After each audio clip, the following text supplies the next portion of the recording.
Tras los acontecimientos del asedio de Terra, las defensas de la humanidad se tambalean bajo el peso de la traición. Horus ha llegado a las puertas del Palacio Imperial y la guerra final por el alma del Imperio comienza. Los perdidos y los condenados narra el inicio brutal del asalto terrestre, donde incluso los más insignificantes mortales pueden marcar la diferencia entre la esperanza y la ruina. La historia da inicio con la flota traidora desatando un feroz bombardeo orbital sobre Terra. El primer proyectil, lanzado con la intención de aniquilar el Sanctum Imperialis, jamás llega a tocar su objetivo. En su trayectoria, es interceptado y pulverizado por decenas de baterías láser de defensa, incluso antes de alcanzar los escudos de vacío que protegen el palacio. Los cañones leales responden al instante, y una tormenta de fuego recíproca convierte la órbita en un infierno de luz y destrucción. No obstante, a pesar de la magnitud del asalto, el bombardeo de Horus demuestra ser ineficaz contra las defensas de Terra. Esto se debe a los formidables escudos de vacío provenientes de la era oscura de la tecnología. Estos escudos no solo poseen múltiples capas de protección, sino que cuentan con capacidades de autorreparación, resistiendo con tenacidad el fuego enemigo y salvaguardando el corazón de Terra de la aniquilación total. En el esfuerzo por proteger Terra, se reclutaban por la fuerza a todo aquel que pudiera sostener un rifle láser, enviándolos en trenes hacia las líneas que rodeaban el palacio. Cada grupo marchaba bajo la supervisión de un oficial, y cualquiera que intentara desertar era ejecutado de inmediato. La narrativa general de la novela se centra en Kazuhiro, un soldado notable por su disciplina y habilidades muy por encima del promedio. El entrenamiento de los nuevos reclutas es prácticamente inexistente, tras descender de los trenes, son obligados a marchar varios kilómetros hasta su destino, una caminata extenuante durante la cual apenas se les instruye a marchar en formación y disparar sus rifles láser. Kazuhiro está destinado en las 3 primeras líneas de trincheras que rodean el perímetro exterior del Palacio Imperial, diseñadas para frenar cualquier avance del caos o evitar que excaven bajo los muros. En el Palacio Imperial se encuentran reunidos Rogal Dorn, Hagatai Khan, Sanguinius, Constantin Baldor y Malcador. Rogal Dorn defiende una estrategia orientada a ganar el mayor tiempo posible hasta que lleguen los ultramarines, enfocando todos los recursos en frenar el avance de Horus cuanto sea necesario. Para ello, se están reclutando de manera forzosa a cientos de millones de personas, obligándolas a luchar fuera de los muros en misiones prácticamente suicidas, algo que provoca la indignación de Hagatai Khan. En este punto de la historia, los leales parecen haber alcanzado una comprensión más profunda de la disformidad, y ya no la subestiman como solían hacerlo.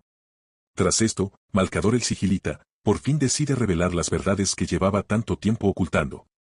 Expone a los primarcas el proyecto de la telaraña, la decisión del emperador de mantener en secreto la existencia del caos, y como quizás todo habría sido distinto si se les hubiese contado desde un principio, y les informa de que Vulcan permanece dentro del Palacio Imperial, protegiendo algo de vital importancia, un último mecanismo de seguridad en caso de que todo fracase.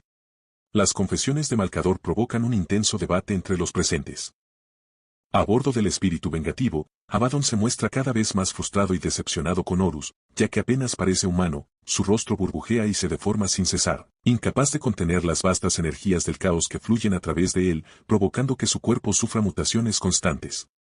Aunque la corte que lo rodea no muestra corrupción física evidente, la propia nave ha adquirido la apariencia de una dimensión de bolsillo, fusionada con la disformidad. Al adentrarse en la cámara de Horus, Abaddon se siente como si estuviera cruzando el umbral hacia un mundo demoníaco y distorsionado. Horus está protegido únicamente por 2 portadores de la palabra. Esto irrita profundamente a Abaddon, que reprime constantemente el impulso de asesinar a Sarduk Layak, responsable de mantener el control sobre los demás marines. Abaddon ansía que Horus despierte y asuma el mando directo del asedio, pero Sarduk insiste en que el primarca está ocupado en una tarea mucho más trascendental. Su espíritu está vagando por la disformidad, donde lleva a cabo una labor crucial. Después, la narración nos traslada a la perspectiva de Horus y a sus acciones dentro de la disformidad. Horus revive el recuerdo de la primera vez que vio al emperador siendo aún joven, tras haber sido trasladado desde Ectonia para ser presentado ante él. Mientras la nave desciende, Horus viaja en compañía de 4 antiguos camaradas, con quienes conversa durante el trayecto. A medida que dialogan, queda en evidencia que estos 4 acompañantes no son otros que los dioses del caos, algo que se deduce por sus palabras y las descripciones de sus rasgos.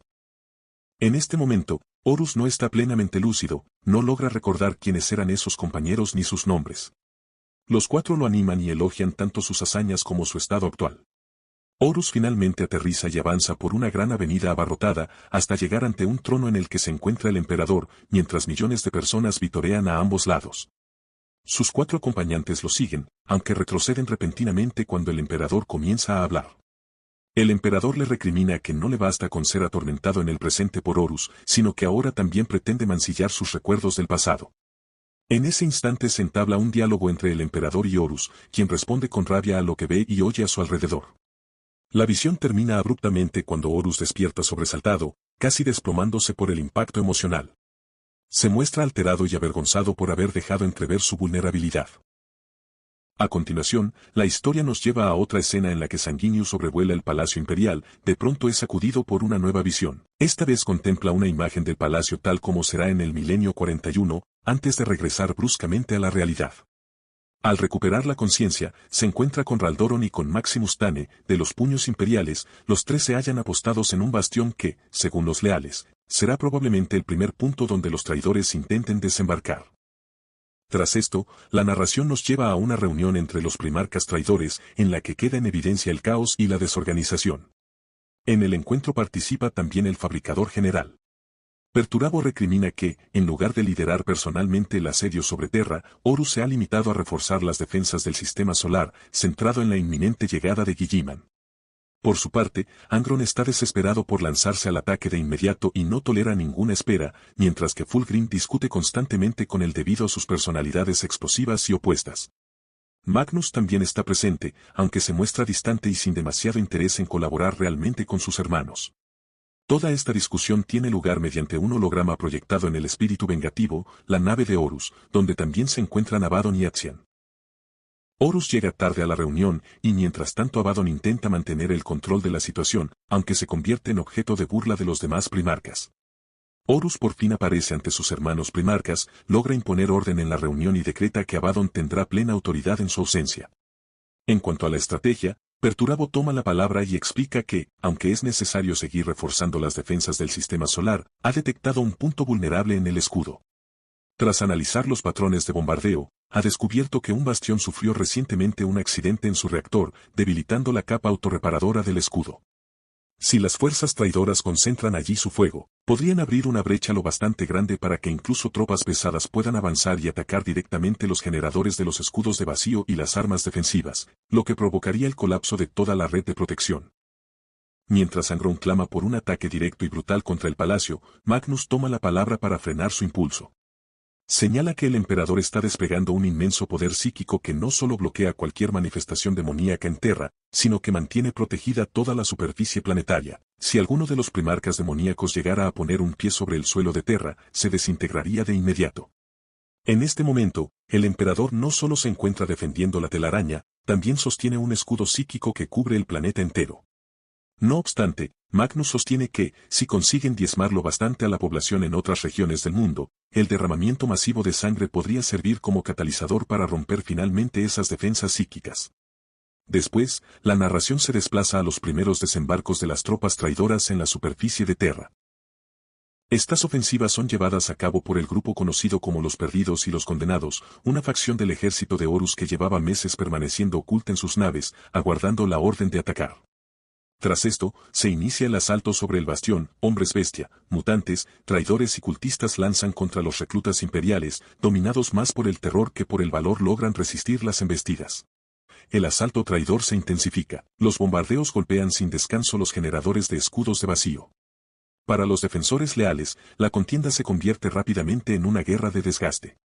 Si bien los cielos están libres de cazas enemigos y el imperio controla el espacio aéreo, los sistemas defensivos empiezan a ceder uno tras otro ante la aplastante superioridad numérica de las fuerzas del caos. En medio de esta situación desesperada, Kero y algunos de sus camaradas se adentran en un antiguo túnel que conecta directamente con las puertas del Palacio Imperial.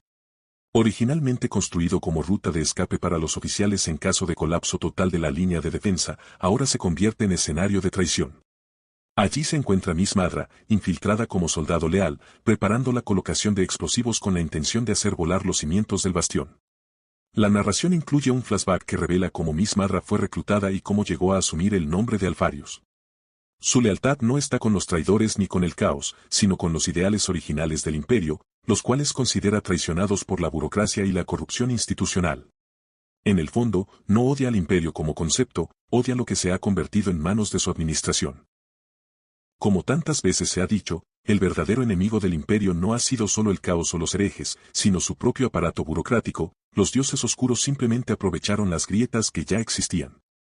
Mientras tanto, Perturabo se reúne una vez más con Horus a bordo del espíritu vengativo, aunque esta vez en privado, lejos de la presencia de los demás primarcas. Le comunica que ha llegado el momento de activar la siguiente fase del plan para quebrar los escudos de Terra. Sin embargo, la relación entre ambos ya no es la misma. Perturabo ha dejado de ver a Horus como el comandante inspirador de antaño. Ahora lo percibe como un títere de los dioses del caos, deformado y completamente consumido por la disformidad. A diferencia de Horus, que ha abrazado sin reservas el poder caótico, Perturabo sigue actuando con frialdad y pragmatismo. Aunque Horus ha perdido gran parte de su antiguo carisma, aún logra manipular con palabras a su hermano, diciéndole que es el único en quien realmente confía, pues el resto de los primarcas traidores están desorganizados, cada uno persiguiendo su propia agenda. Perturabo, sin embargo, ya no se deja engañar con facilidad. Paranoico como siempre, empieza a dudar incluso de Horus, consciente de que su líder ya no es el estratega que alguna vez fue, sino algo mucho más oscuro. Más adelante, finalmente llega Mortarion, ya transformado en primarca demonio, pues su legión sufrió graves conflictos internos a raíz de la traición de Calas Tifón. Mortarion, ahora una criatura plenamente demoníaca, se ha convertido en una figura aterradora cuya mera presencia provoca estragos en el espíritu vengativo. Su proximidad resulta letal para los sirvientes humanos de la nave, a quienes mata de inmediato, mientras que muchos de los hijos de Horus entran en espasmos y convulsiones ante su aura pestilente. Solo Horus y Abaddon parecen inmunes a este efecto devastador. Intrigado, el propio Abaddon se pregunta por qué no sufre las mismas consecuencias que sus hermanos. Sardauk Laayak, siempre conspirativo, sugiere que tal vez se deba a que Abaddon ya cuenta con el favor de los dioses del caos. En ese instante, Horus ordena a Mortarion que su legión sea la primera en lanzar el asalto sobre Terra. Sin embargo, Angron se entera de la noticia y estalla en cólera. Al regresar a su nave, desata su furia arrasando las cubiertas inferiores, masacrando sin piedad a cualquiera que se interponga en su camino. En medio de este caos surge Lotara Sarrin. Y trata desesperadamente de detener a Angron. Poco después, Lotara se topa con Karn, quien apenas logra mantener la cordura. Y resiste a sus deseos de masacrarla. Angron parece moverse sin rumbo ni sentido, en realidad su recorrido lo está llevando directamente hacia el reactor nuclear del Conquistador. Tras esto, comienzan a idear un plan para contener a Angron, tratando de atraerlo hacia un laberinto construido en el interior de la nave. Son conscientes de que, hasta que llegue el momento oportuno, es imprescindible mantenerlo allí encerrado. Aún así, Karn sigue a Angron hasta las entrañas del Cancre, desatándose entre ambos una pelea brutal y frenética.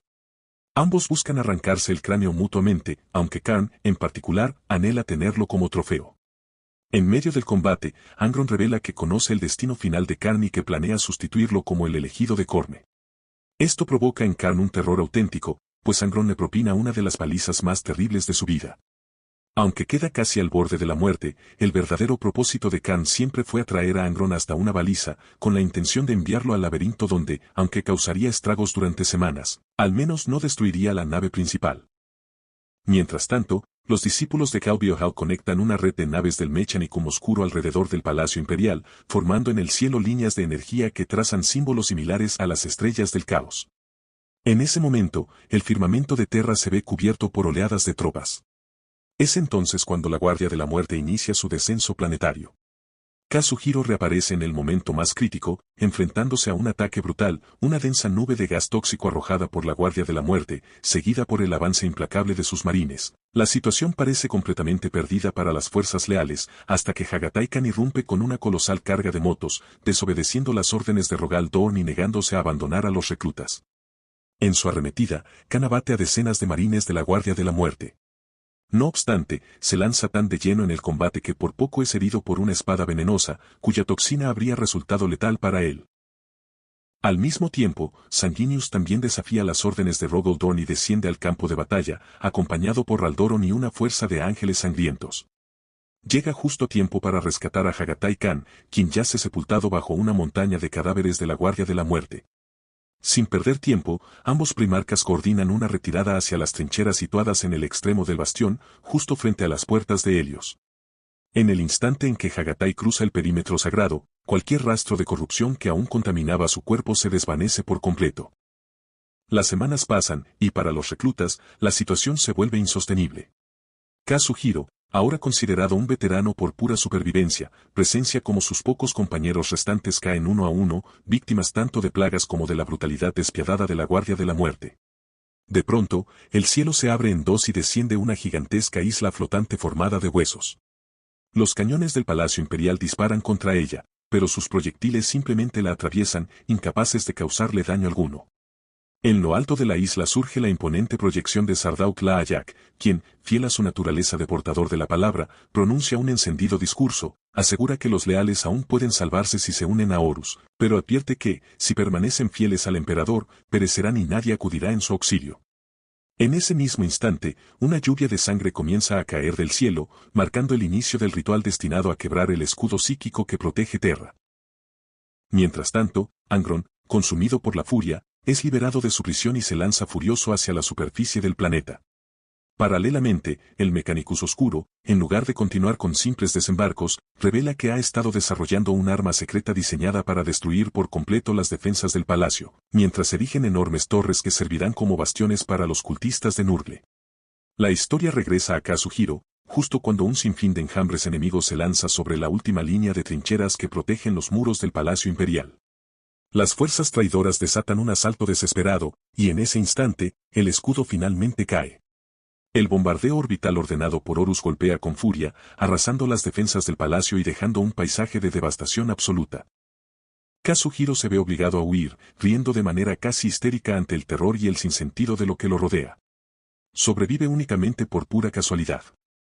En su huida, se interna en un túnel, descubre a Miss Madra y Doromek, quienes están instalando cargas explosivas con la intención de volar el bastión. Después de escapar del túnel, Kazuhiro se encuentra en una zona completamente diferente. La explosión ha provocado una densa nube de polvo y escombros que lo envuelve todo. Allí, se topa con un horror aún mayor. Angron, enloquecido y desatado, masacra sin piedad a cualquiera que se cruce en su camino. Kazuhiro, superado por el miedo y la desesperanza, está a punto de rendirse y dejarse morir, convencido de que no hay escapatoria. Sin embargo, en el momento más oscuro, aparece Sanguinius, liderando una colosal carga de ángeles sangrientos que irrumpe desde las puertas traseras del Palacio Imperial. Junto a ellos, los puños imperiales y los imponentes titanes de la Legio Solaria se suman al contraataque, prestando apoyo vital. Finalmente, Rogoldorn cede y da la orden de abrir las puertas del palacio, permitiendo que los reclutas supervivientes entren, mientras marines y titanes se sacrifican para contener al enemigo el máximo tiempo posible. Mientras tanto, marines espaciales y titanes dirigen un feroz bombardeo que derriba las torres de asedio erigidas por los seguidores de Nurgle, al tiempo que protegen la retirada de los reclutas hacia zonas más seguras. Por otro lado, Angron, presa de su furia desatada, arremete contra los muros, decidido a encontrar y enfrentarse a Sanguinius. Sin embargo, se ve incapaz de cruzar la barrera psíquica erigida por el emperador. Sanguinius, apuntándole con su lanza, le advierte que, aunque su duelo será inevitable, ese momento todavía no ha llegado. Ya dentro de los muros del palacio, Kazuhiro se encuentra con Maximus Sten, ante quien se disculpa una y otra vez, asegurando que ha sido una carga y que muchos astartes murieron por protegerlos. Maximus, con calma, le responde que en este punto no importa si uno es humano o un marine espacial, todos son guerreros del emperador y tienen que protegerse mutuamente. Kazuhiro es atendido por un médico, pero entra en pánico cuando ve a Doromek, que le sonríe antes de desvanecerse entre la multitud. El médico, creyendo que Kazuhiro está delirando, le administra drogas para calmarlo. La novela se aproxima a su final regresando a Horus, quien sigue inconsciente, atrapado en la disformidad mientras contempla y analiza el transcurso de la guerra. Abaddon, observando con creciente furia, se desespera ante el estado de Horus, pero Sardauk Laayak insiste en que Horus está llevando a cabo una misión crucial. Porque la guerra no solo se libra en el plano físico, sino también en el Inmaterium, y cada incursión de Horus en la disformidad contribuye a erosionar poco a poco el espíritu del emperador. Laayak reconoce la frustración de Abaddon hacia Horus y le explica que el señor de la guerra es como un incendio, ardiente, poderoso, alimentado por el caos, pero destinado a consumirse. Y cuando Abaddon pregunta qué sucederá si Horus muere antes de acabar con el emperador, Laayak responde fríamente que, en tal caso, los dioses simplemente encontrarán a otro campeón.